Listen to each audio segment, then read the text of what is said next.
Are you a losing trader? Yes, ikaw nga. Probably, hindi ka kumikita. Or, kumikita ka, pero binabalik mo lang sa market. Which means, you are not consistent. Definitely, you cannot call yourself or confidently say na you are profitable. So, if you are struggling and a losing trader, you must watch this video. What is good mga ka-champion, and welcome back to another video. So for today's video guys, share ko sa inyo ano nga ba yung mga factors or reasons why you are still a losing trader. So again, malaking usapin to and napakalawak ng mga rason or napakaraming rason when it comes to you being a losing trader. So I already have mapped out some of the key concepts and key reasons or factors why you are still losing sa forex market.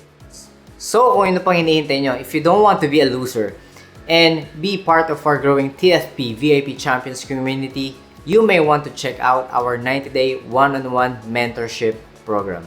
So again, thank you so much to all my TFP VIP Champions students all over the globe, subscribers, followers, and sa lahat po ng sumusuporta. So again, without further ado, let's get straight to our lesson. Alright guys, so again, our topic for today is all about the factors and reasons why you're still losing sa forex market. Again, napakalawak ng usapin nito, and I would just like to address a good comment from one of our subscriber, and this is coming from Mr. Mark Darian 8269. Okay, sabi na, Coach, bilang isang beginner, hindi ko talaga maintindihan paano natatalo sa trading. Pwede mo bang explain? Kasi dito naguguluhan. Tapos, yung leverage pala. Okay? Sana coach, magawan mo ng video. Thank you and God bless. So again, being a losing trader, okay, napakaraming rason, sabi ko nga guys. And it is not only one part ng inyong system and or ng inyong psychology. Take note, there are a lot of factors affecting you being a losing trader. So that is why I already have mapped out for you yung mga key areas na pwede nyo i-check so that you can verify and determine yung root cause why you are still a losing trader. Okay? So personally, I was once a losing trader. Take note, we all started on the same place. Ibig sabihin, I was once a beginner many years ago. So ibig sabihin yan, I was also experiencing the same experience or frustrations, disappointments na nararanasan commonly ng lahat, lalo na kung ikaw ay nagsisimula.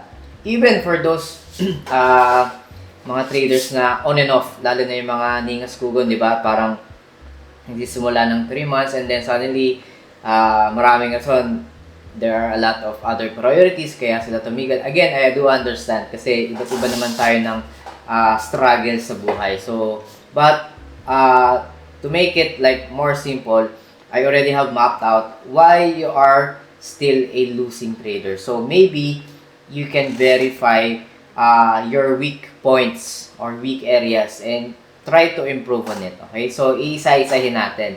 And from that, I hope meron kayong matutunan from this lesson. So this is not a charting session, but then again, I hope this can definitely help you improve your IQ, okay, your decision making, at the same time some key areas na magagamit nyo to improve your performance as a trader, especially towards profitability. Okay? So again, so meron tayong 1, 2, 3, 4, 5, 6. Okay? 6 areas and nakahiwalay lang yung leverage. So sisimulan ko, first thing, syempre, pinaka basic is simply knowing your level of what? Knowing your level of knowledge. So ibig sabihin yan, gaano ka na ba, okay, kalalim pagdating sa understanding ng forex trading. Okay? Diyan papasok yun yung understanding whether you are well equipped with your knowledge. Kasi bakit? Marami ngayon sa mga aspiring traders, beginners, even intermediate, no? They dive into something, like for example, ikaw baguhan ka, and then nag-invest ka agad to something na hindi mo naman pala alam. Okay? Just because you got hyped by someone in social media na, uy, pwede palang kumita ng gato, this and that. Okay? Take note, I always advise the people na aralin nyo muna. That's why I always provide contents, okay, para sa mga beginners, intermediate, or even advanced, okay? And it is a way for you to gauge gaano na ba karami ang alam mo, or meron ka ba talagang alam or wala, okay? So, dun magsisimula yung understanding. Ano ba yung forex trading? Papasukin mo, which is by statistics, diba, 90% of traders lose. Ika nga. And next, syempre, okay, tandaan nyo, knowledge also takes time to absorb. So, iba't iba tayo ng level of intellectual capacity, whether we can absorb the learnings quite fast or hindi. There are some tawag natin na slow learners and fast learners. Okay? Pero take note, okay? Given the time, take note, lahat naman tayo, di ba? We all have the same 24 hours. It is how we manage our time well to acquire the knowledge we require for this particular skill. Okay? So, that is why, dyan papasok yung efforts nyo. Okay? Baka naman, okay, gusto mo nag-aaral ka nga, di ba? So, meron akong mga nag-enroll sa akin that I do interview them. Okay? So, syempre, may students na they do diligently chart every day, at least 15 to 30 minutes. Okay? Pero, consistent. Okay? Meron naman estudyante na every Friday lang sila or Saturday available kasi they have some work. Okay? Again, nothing wrong with that. Ang point ko doon, iba ang level of exerting more effort versus exerting a little bit of effort. Okay? Tandaan nyo na, if you exert more time and effort, definitely, you will reach your destination or goal quite quickly. Okay? So, again, napaka-importante yung knowledge, particularly yung understanding, incorporating time and effort. So, syempre, as you build all of those skills, as you build all of those factors, no, dyan magka-come up doon sa improvement ng skills. Kasi what we're learning is a skill. Hindi yan basta byproduct na nalaman nyo sa akin, nanood kayo yung YouTube ko, eh alam nyo na agad, or magaling na kayo, or profitable na kayo kinabukasan after a month or so. Again, skills takes time. Okay, skill takes time. Okay, and that is why yung skills, laging kakambal niyan, experience. You will not be able to have that skill if you don't have experience. Kasi bakit? Learning also are being taken from or being improved through experience. So kaya, if you are a losing trader, maybe you may want to check your level of knowledge. Nasaan ka na ba? Okay? So, I'm not saying na hindi ka pwedeng maging magaling dahil ang beginner ka. So, meron akong mga skilled talaga na mga from zero knowledge to skilled agad. Kasi bakit? Yun nga, they exert time, effort, and okay, they expose themselves to the market. Ibig sabihin, they do practice, mapa-demo mo yan or live trade, they invest in their own time to build yung knowledge na required. Okay? So, yun yung first factor. Hanggang saan na ba yung alam mo? Okay? At ano ba yung alam mo? And masama dyan if wala ka talagang alam. Alright? So, again, check your knowledge level. Okay? So, second, okay, some people, meron naman silang, meron ng knowledge. Okay? However, there are individual factors, particularly psychology, di ba? So, syempre, take note, we are dealing with money, and money is like, something to attract, di ba? So, bakit ba kayo nag-aaral ng trading? Bakit ba kayo na-entice? Ibig sabihin yan, because of money. Let's be frank, let's be realistic, di ba?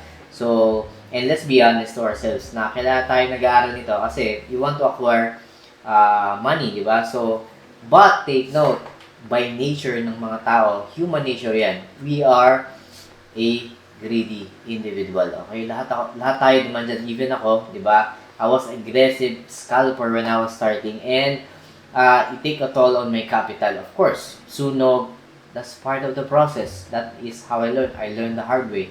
So that's why I know where you are coming from, okay, as a beginner or even intermediate. So again, greed, okay, psychology-wise, that's our nature. We all greed. We want more, more, more, more, di ba? Gumagalaw ng price, ayaw mo pang i-take profit, ayaw mo pang i-exit because you want more, okay? And apparently, yung market bumaliktad sa'yo and you lose all the profits. Even worse, sunog, okay? Ano pa? Meron naman tao, because of past experiences, ito common yan sa mga on and off traders. Yung mga tumagal na, like 2 to 3 years, sabihin nila, advance na ako sir kasi matagal na akong trade. Pero, okay, they have trauma. Kasi bakit? They experience a lot of like burned accounts and other factors such as investing onto something na hindi naman nila kabisado or na-scam sila. Again, may fear na of entering this market. Okay, ano pa? Yung iba naman may doubt. Okay, masyadong tawag dito, mababa ang self-confidence. Even though nag-aaral sila, they still look at themselves as like inferior dun sa kapwa nila estudyante or even kapwa nila fellow trader na nakikita ba't sila ganun, ba't yung analysis nila ganun. Kaya sabi ko, don't compare your charting when you're starting sa ibang estudyante or ibang trader. Kasi bakit? Malay mo ikaw yung tama. Malay mo that fellow trader of yours is yung mali. Okay? So, don't take that confidence because lang nakita mo na may slightly different doon sa iyong pag-chart or analysis. Okay? So, remove that doubt. Again, it might, I can say that siguro madaling sabihin, but again, it's all about believing yourself, lalo na kung inaaral mo naman talaga. Ano pa? Ito common to. Since we are greedy by nature, di ba? Nandiyan yung FOMO. Okay, ano yung FOMO? That is, di ba, fear of fear of missing out. I always emphasize this even dun sa mga VIP mentorship ko, di ba, na again, human nature din na we have this kind of mentality na fear of missing out yung setup. Kasi usually when the price goes up, okay, we don't want to miss that move. We don't want to miss that trend. We want to ride along with the trend. Kasi bakit? We decide based on what we see. Kasi yun yung mentality nyo by majority. Okay? So again, maybe we want to assess yung ating nature or psychology natin when it comes to setup, di ba? So, kaakibat dyan, itong FOMO mentality, kaakibat dyan nung psychological factor of being impulsive. Ano yung impulsive? Yung, since sumataas na, feeling mo, to the moon na yung di ba? The market will skyrocket going up. So, again, that mentality usually doesn't work well, lalo na sa financial markets, okay? Tandaan nyo, madi-disappoint ka lang, masasaktan ka lang if ganyan ang mentality nyo. So, remove the FOMO mentality. Don't chase for the price. Look for a better setup kung meron kang system. And don't be impulsive, okay? Hindi porket ginagawa ng lahat o nag-decide na ng lahat na bumili, you're also going to buy. Remove that, alright? So, ano pa? Okay? And lastly, sa psychology part, overconfidence. Okay? Meron dyan yung everyday siguro laging nag-binge watch ng iba't ibang channels, ng trading channels. Sa sobrang dami nang napanood, okay? Try here, okay, nanalo ng 1-2 beses, feeling nila laging ganon, okay? That's why binabump up nila yung risk, okay? Ang laki ng lot size. And then reality slaps, di ba? Your face that okay, it's not always like that, okay? So kaya remove that overconfidence, just act normal whenever we trade. Trade based on what are your trading rules, okay? Para again, whatever happens, you're always aware of your risk involved at the same time kung ano lang yung dapat mo. Kaya nga ako, di ba, I always practice 1:3 risk to reward ratio. Kasi bakit? I don't want to be more greedy. Dumaan ako sa part na I want more, more, more. Pero again, market doesn't work that way. You may, okay, it may happen. Kasi bakit? Nangyari yon, ba't ka manghihinayin? Kasi nangyaring ganun But in the first place, hindi mo naman expected na ganun talagang kalayo yung gagalaw ng price o ganun kalakas yung gagalaw ng price. So, again, the reason lang nagkaroon tayo ng regret, even kumita na tayo, is because we are not contented on what we already have earned dun sa market. So, remove that mentality. Alright? So, from knowledge to psychology, of course, we dive into what we call as what? Market conditions and news. So, malaking factor din, syempre, outside of yourself, itong uncontrollable conditions and apparently fundamental factors affecting your price. So, syempre, since third party yan, outside of your personal and skills, di ba? Hindi mo talaga yan kontrolado. So, that's why we're only dealing with probability and possibilities, and unfortunately, outside factors may affect and can affect yung price movement, di ba? So, again, ano nga ba yung sinasabi ko ng market conditions and news? So, syempre, economical data release. So, bakit nga ba nakaka-affect yan? So, syempre, meron tayong mga tinatawag na key economical or indicators. So, syempre, pinaka-common dyan yung ating GDP, some employment data or figures, ano pa. Inflation plays a big role lalo na sa market condition, di ba? Interest rate decisions, and all of those things can affect significantly yung ating price movement or direction. So, kailangan you must be fundamentally informed pagdating sa mga bagay na. So, you can do your own diligence of researching, okay, this data. So, there are a lot of sites naman available para sa mga information yan. Because, you may want to consider all of those things para masabi nyo na yung decision making nyo ba may affect, okay, magiging high probable ba o hindi, alright? So, syempre, next, meron tayong geopolitical events. So, syempre, instability when it comes to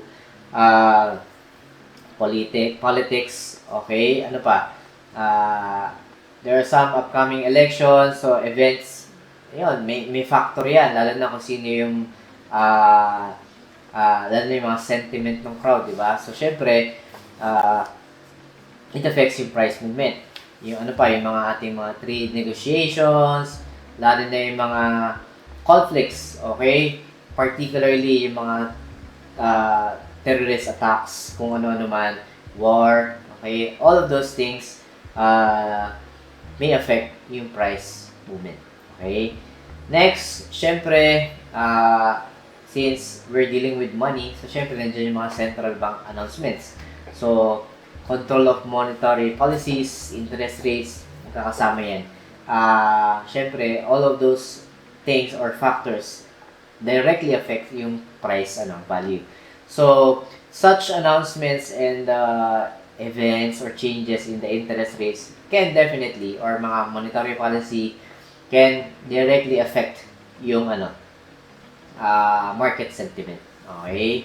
And ano pa? Crisis, natural disasters. It was quite evident last 4 years ago, 2020, when the pandemic hits the whole world, di ba? Ibig sabihin niyan, even natural disasters that we are not in control, okay? Pandemic, kung ano naman, financial crisis, everything, economical activities, nakaka-apekto yan dun sa price. So, definitely, you must consider checking all of those factors why you are losing sa market. Maybe yung decision-making mo to buy, example, is not aligned with the economical or other events na meron tayo under the sun. Okay? So, it may affect prices on the forex market. And lastly, since we're dealing with market conditions, so hindi mo makakontrol dyan yung tinatawag ng market sentiment or speculation. So, syempre, market trends, okay? Sino ba nag-perform dyan? Normally, the crowd, di ba? Behavior, collection of human behavior that explains and it reflect dun sa ating market charts. Okay? So, yun yung tinatawag na market sentiment or speculation. And most probably, siguro you're trading against the sentiment or during that specific period. Kaya, you must also check ano nga ba yung sentiment ng crowd as a whole, and you must know how it affects, okay, the overall trend or structure ng market. Okay? It can influence, ika nga. Alright? So, next, syempre, kung meron tayong market conditions and news, okay, dyan papasok isa sa pinaka-important concept which is also related later on dun sa tinatawag na leverage, which is another factor na comment ni Sir Mark. Alright?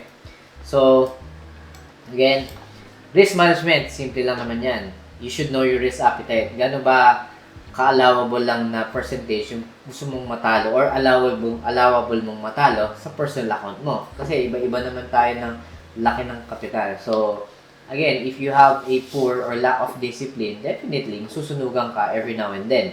Lalo na kung ikaw ay a high-risk trader, high-risk na nga, konti pa ang alam. So, talagang liligo ka. Okay? Ano pa? Overtrading. Take note, sa forex market or even forex or even trading in general, more doesn't means it's better. Okay? We are not trading by the number of trades. Okay? Ako personally, I always opt for or aiming for quality trade more than quantity. Ito paramihan ng trade.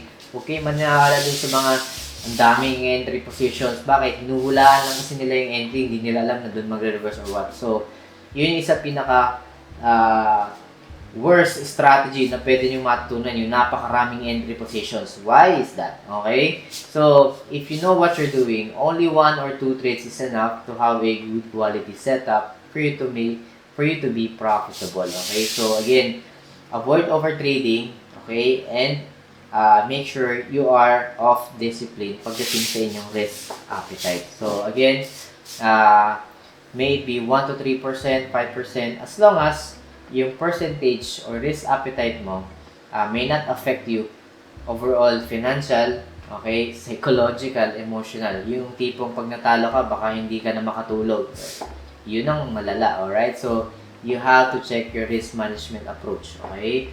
So, in relation to risk management, so syempre, dyan papasok yung ating leverage usage, which is common sa platform natin, related dun sa mga brokers. So, syempre, this is a privilege na pinoprovide ng brokers to have this buying power na tinatawag. Okay, take note that leverage can be a two-edged sword. It can make or break you, ika nga. So, particularly, kaya ka natatalo or why you are losing big time is you don't have enough knowledge paano gamitin ng leverage in your advantage, on your advantage, okay? Or to your advantage, sorry.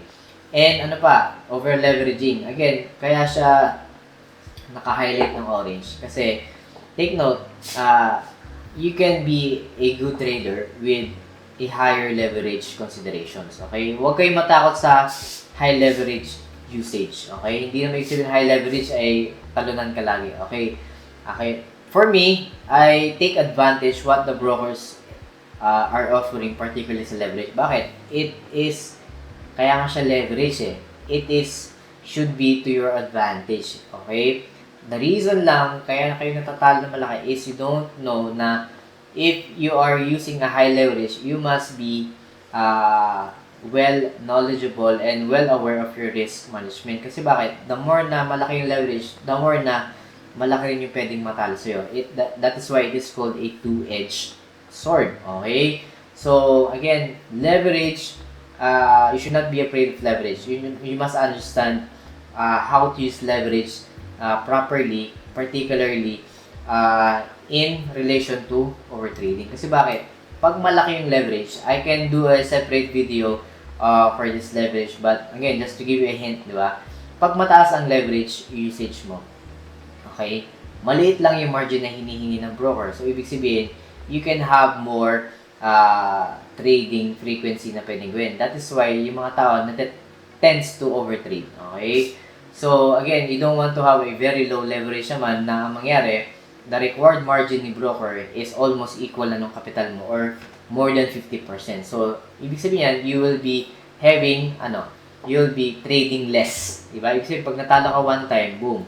Diba? Konti na lang chance mo makabawi. So, again, malawak din ako sa pintong leverage, but I will make a separate video probably in the future, no? Okay? Or in the next few days or kung ano man. Depende sa topics kasi meron na akong programmed topics for my YouTube channel, alright? So again, don't be afraid to use leverage on to your advantage. Just be knowledgeable on this, okay? And next, syempre, as part of a losing trader, most probably, siguro is yung mga tools and platforms nyo, syempre, na sino bang nyan? Broker. So, syempre, kailangan ang broker mo hindi bogus. Kailangan reputable at reliable when it comes to good service. So, syempre, pag bogus ang broker mo, probably you are losing dahil nga technically, masyadong malaki yung spread, lalo na pagka volatile yung market at some certain period ng trading session. Okay? So, ano pa? Yung mga hidden fees na hindi mo alam, bigla na lang ang laki ng bawas, di ba? And pinaka-common dyan, slippage. Okay? Yan yung nakakainis. Okay? So, again, I do experience a lot of slippage before. Okay? Nung hindi pa ako again, when I was starting. Okay? Not recently or not kung ano man na ginagamit ko ng solid na brokers ngayon. So, again, before, kung sino-sino lang ginagamit kong broker when I was starting, when I was a beginner. Okay? Long years. Few years ago. Okay? So, ibig sabihin, common dyan yung mga slippage kung saan, again, pag makikita nyo, di ba? Either, hindi mo nakuha yung gusto mong price, okay? Not exactly yung hindi mo gusto mong price, but napakalayo, di ba? So, again, minsan, nandun na yung price na gusto mo, hindi ka pa na-hit. So, again, volatility, given na yon. But, syempre, slippage, ayaw natin yan. Ano pa? Delayed execution. Okay, yung mga nakinis, hindi pa na-trigger, naiwan ka na ng market, and you lose that opportunity. So, poor execution sa part technically ng broker mo or yung platform. And lastly, okay, so I think, okay, as a losing trader, masyadong nakafocus dito yung mga tao. Alright?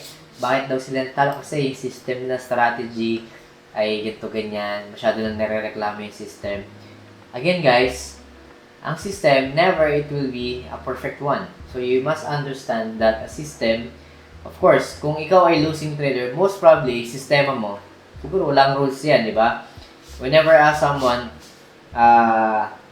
what is their system, I always ask, what are your rules? Simple lang naman, okay?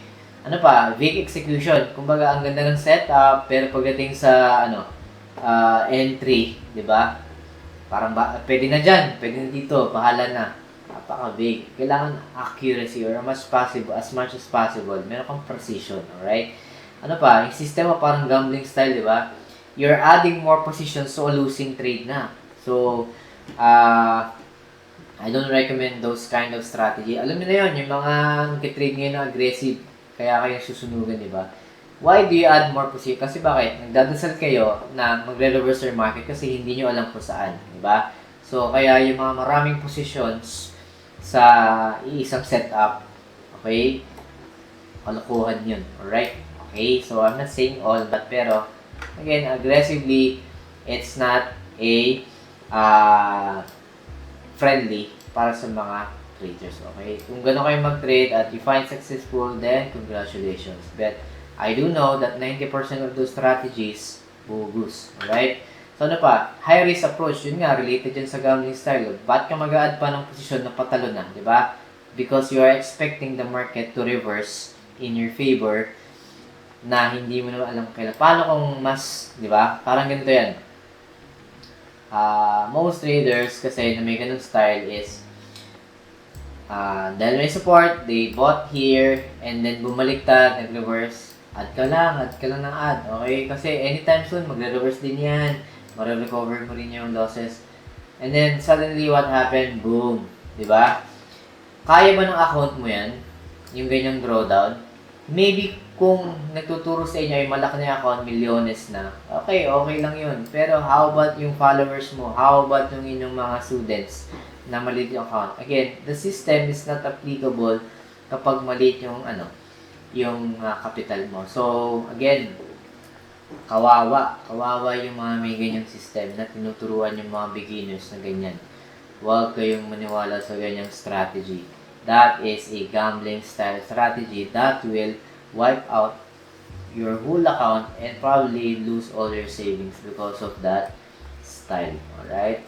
Next, too much indicators. Again, I'm not saying na bawal gumamit ng indicators. Ang point ko dito is, nalilito ka na nga, dadagdagan mo pa ng something that will confuse you more. Kasi yun yung majority reason.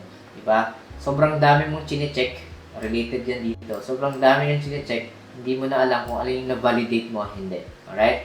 So, again, sa trading, more doesn't mean better. Okay? So, less is more ika nga sa trading. So, the less you're checking, the less you validate and try to be more minimalistic approach, like logical. Okay? Basta logical lang yung system. Okay? And it makes sense, then that is good enough. Kaya nga ako, focus lang ako sa market structure, diba, price action, okay, and a little bit of fundamentals, diba? So, again, candlestick knowledge, okay, so ibig sabihin yan, yung mga ginagawa ko ngayon is roughly extracted from basic approach with experience, okay, so meron na akong mga tinitingnan which tinuturo ko naman na yun sa much deeper concepts sa VIP sa mentorship program, right? So again, the point of this lesson is not really to pinpoint yung mga bakit ka losing trader. Okay? The point of this lesson is to simply help you map out, okay, why you are still a losing trader. Okay? So maybe you found one key factor na nahihirapan ka from this area. So definitely, you may want to improve on those or on that, diba? Para masabi mo na, okay, ito yung root cause bakit ako natatalo. So I will work on this. O kaya naman, meron ka pang hindi alam dito. So probably, ikot lang yan sa knowledge. Ibig sabihin, you still lack knowledge. That's why some key areas dito ay hindi mo pa na-experience or hindi mo pa alam. Okay? So, I already provided you this information para again makatulong sa inyo to map out.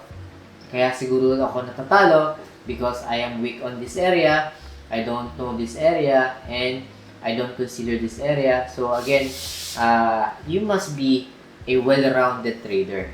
Okay? Hindi lang isang factor. Wag lang kayong tumingin sa dito kasi masyado kayong naging obsessed. This is a system. This is just one part of you becoming a champion trader. Take note, there are a lot of factors affecting your results. Okay? So kaya, again, the point of this lesson to help you identify like a root cause analysis. Okay? Why you're a losing trade. Kasi napakalawak, di ba? Pwedeng araw-araw may charting ka pero sinisigawan ka ng asawa mo, nanay mo. Talagang hindi ka makaka-focus. Kaya pag decision making mo na by mahal na si Batman, sunog. Okay? So, again, outside of the box factor lang yun. Pero again, ang point ko dun is, maybe you are distracted, maybe you are prioritizing other things na affects yung inyong decision making. Alright? So, again, I hope everyone learned from this simple lesson. Diba? So again, that was it for today and salamat po sa lahat ng sumubaybay and of course hanggang sa nag-watch ng video up until the end, di ba? So salamat po sa inyo. And again, of course I would just like to thank all of my TFP VIP champion students all over the globe, subscribers, followers, and sa lahat po ng sumusuporta. So God bless. See you all on the next trading sessions, videos, tutorials. Bye-bye. So, I just want to inform and announce that our TFE VIP Champion Student private Discord community is already up. And yeah, here we have several channels wherein we share our technical trading ideas among each other. And of course, we also have our weekly trade ideas para sa ating mga weekly forecast para sa mga currency pairs and some announcement section. And of course, since tayo ay global, of course, we have other students as well na galing sa mga ibang bansa overseas. So, here we introduce ourselves and introduce kung saan tayo galing, sa bansa tayo ngayon, OFW man o hindi. But nevertheless, this is a healthy community para mag-share ng mga trading ideas para sa inyo guys. And hopefully, I will be putting up a server publicly para sa mga baguhan naman and those mga followers and subscribers natin. Alright? So, yeah, this is just a minor announcement and hopefully guys, you can join us and make this community grow lalo na sa ating mga estudyante nag-aaral. Alright guys, so mga baguhan pa lang. But nevertheless, everyone here wants to learn, wants to make profit from the market. But as much as possible, we're all equal in the eyes of the market. Alright guys, so that would be it. So yun lang and thank you very much. Alright, bye-bye.